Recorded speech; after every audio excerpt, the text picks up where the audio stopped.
আসসালামু আলাইকুম বন্ধুরা, দেখতে পাচ্ছেন এখানে আমি ডাউল রান্না করেছি। তবে এটা কিন্তু কাঁঠালের আটির ডাউল। চলুন রেসিপিটা দেখে নেওয়া যাক। প্রথমত আমি কাঁঠালের আটিগুলো পরিষ্কার করে নিয়েছি এবং এটা কিছু সময় ভিজিয়ে রেখে এটা ডোলে আমি লাল আবরণটা উঠিয়ে ফেলেছি।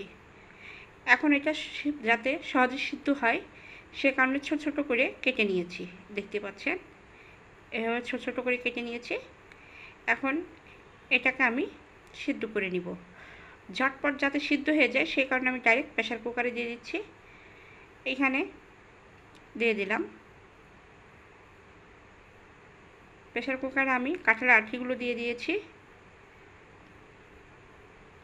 এখানে পেঁয়াজ, কাঁচামরিচ, রসুন দিয়ে দিলাম। ভালোভাবে যাতে সিদ্ধ হতে পারে সেই পরিমাণ অনুযায়ী পানি দিয়ে দিব।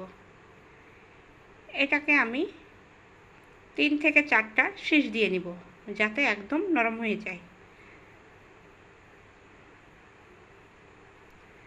দেখতে পাচ্ছেন এটা বেশ ভালোভাবে সিদ্ধ হয়ে গিয়েছে। এখন চাইলে এটা আপনারা ডাল ঘুটনি দিয়ে ঘুটে নিতে পারেন কিংবা পাটায় বেটে নিতে পারেন। আমি ব্লেন্ডার করে নিয়েছি।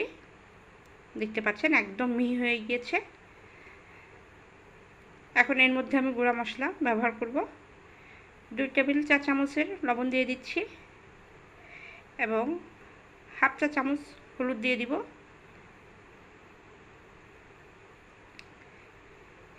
দেড় চা চামচ ধনিয়ার গুঁড়া দিয়ে দিব এবং এখানে পানি দিয়ে এটাকে ভালো করে নেড়েচেড়ে নিতে হবে।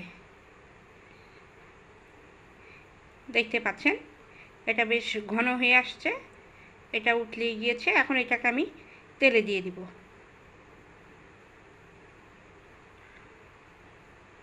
দেখতে পাচ্ছেন একদম মিহি করে এটা গলে গিয়েছে। এখন আমি কড়াইতে হাফ কাপের মতন তেল দিয়ে দিচ্ছি।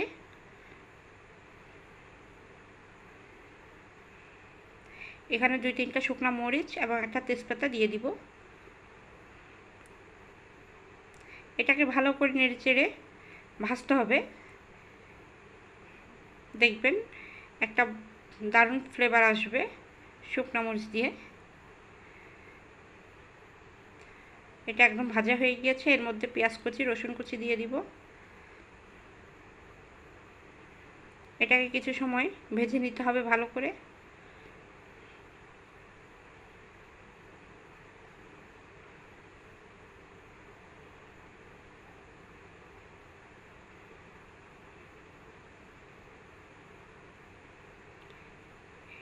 দেখতে পাচ্ছেন বেশ ভালোভাবে ভাজা হয়ে গেছে। এখন এর মধ্যে আমি দিয়ে দিব অল্প একটু জিরার গুঁড়া। যারা আপনারা পাঁচফোড়ন খেতে ভালোবাসেন তারা কিন্তু এখানে এখন পাঁচফোড়নটাও দিয়ে দিতে পারেন। এটা একদম ভালোভাবে ভাজা হয়ে গিয়েছে। এখন এর মধ্যে আমি 2 চা চামচ ডাউল দিয়ে দিব। এটা ভালো করে নেড়েচেড়ে নিতে হবে।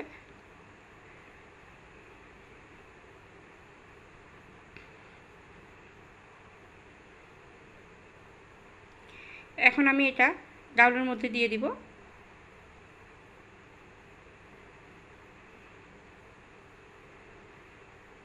এভাবে একবার ট্রাই করে দেখবেন। কাঁঠালের আটির ডাউল খেতে কিন্তু খুবই অসাধারণ লাগে। যদি রান্নাটা ভালো লেগে থাকে অবশ্যই লাইক, কমেন্ট, শেয়ার করবেন এবং আমার চ্যানেলটা সাবস্ক্রাইব করে দেবেন। এখানে দিয়ে দিলাম। এখন এটা উতলানোর জন্য কিছু সময় এটা চুলাতে রেখে দিব।